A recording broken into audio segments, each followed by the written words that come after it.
Bonjour à tous, mardi 6 mai, bienvenue sur France 3 Côte d'Azur. À la une, ce midi filles, à la découverte des métiers masculins, les garçons à l'assaut des professions de femmes. C'est le principe du Girls' Day and Boys' Day, une journée rallye pour les lycéens niçois. Nous serons en direct de Nice avec une des organisatrices, Anne-Gaëlle Bauchet. Le concept est né aux États-Unis pour valoriser la mixité des métiers. Pas assez de femmes chefs de chantier, ni d'hommes puériculteurs. Pour faire connaître les métiers du sexe opposé, il y a l'opération Girls' Day and Boys' Day. Depuis ce matin à Nice, 80 lycéens participent à cette journée rallye découverte. Les filles vont voir en situation les métiers masculins et inversement. Un rallye qui a mené le groupe des filles à l'université de Valrose, où nous retrouvons tout de suite Anne-Gaëlle Bauchet. Vous êtes consultante en égalité professionnelle et vous avez monté cette journée avec le rectorat. Merci d'être là avec nous. Qu'est-ce que les filles sont venues découvrir à l'Institut de chimie et qu'est-ce que les garçons ont vu pendant ce temps ? Bonjour. Alors effectivement, nous sommes à l'Institut de chimie à l'Université Valrose à Nice. L'idée, c'est justement de faire découvrir aux filles des métiers et surtout des filières vers lesquelles elles oublient de s'orienter, alors même qu'elles sont majoritaires, en tout cas qu'elles s'orientent majoritairement en filière scientifique, mais qu'ensuite, post-bac, elles repartent vers des filières qui sont moins connotées scientifiques. Et du coup, on se retrouve avec un manque énorme de filles sur les métiers de la recherche et des sciences en général. Donc aujourd'hui, on a décidé de leur faire découvrir à travers un rallye découverte de plusieurs métiers, notamment ici à l'Institut de chimie, de leur faire découvrir les métiers de la chimie appliquée. Donc on est sur de la synthétisation des odeurs, modélisation moléculaire, odeurs, arômes, voilà.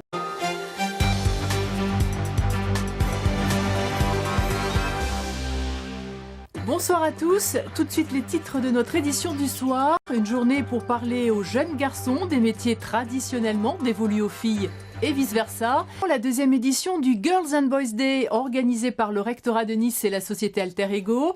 Un concept d'ouverture de l'orientation professionnelle des métiers aux jeunes filles et garçons. Et ça tombe bien, 2014 est l'année de la mixité des métiers. Emmanuel Félix et Frédéric Cerulli ont rencontré des lycéens et lycéennes des divers établissements niçois. Partout dans les maternités, les mêmes images. Des sages-femmes auprès des bébés. En France, les femmes sont encore majoritaires dans le monde hospitalier. Les hommes, eux, commencent à se faire une place. À la Fondation Lanval, une vingtaine de lycéens se retrouvent autour de la table. Objectif de la journée, combattre les préjugés hommes-femmes au travail. Une évidence pour ces adolescents. Les hôpitaux, pour certains, c'est souvent les enfants. Donc les enfants, qui dit enfant, dit femme. Donc, mais moi, j'aime bien les enfants en tant qu'homme, donc je vois pas pourquoi ça me poserait problème. Mais depuis quelques années, les mentalités évoluent. Ici, les hommes représentent près de 15% des effectifs. Aujourd'hui, ces praticiens et médecins viennent promouvoir la mixité des métiers.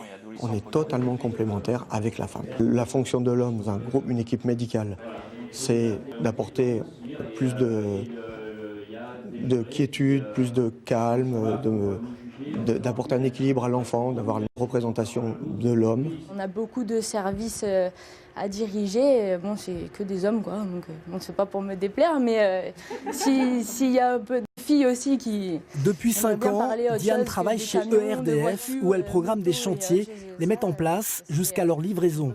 Pas facile de s'intégrer quand plus de 82% des employés sont des hommes. On m'a beaucoup testé. On a beaucoup essayé de voir si j'étais capable autant qu'un garçon, mais voilà, il suffit de faire ses preuves et de montrer qu'on est tout à fait capable. Et au contraire, après, ça se passe même mieux. On se rend compte que les entreprises où il y a un peu plus de femmes sont beaucoup plus performantes, les relations sont plus apaisées. Voilà, la performance et être vraiment le reflet de notre société pour répondre au mieux à nos clients. Choisir son métier sans préjugés, à entendre ces lycéennes, elles sont convaincues qu'en 2014, cela devient possible.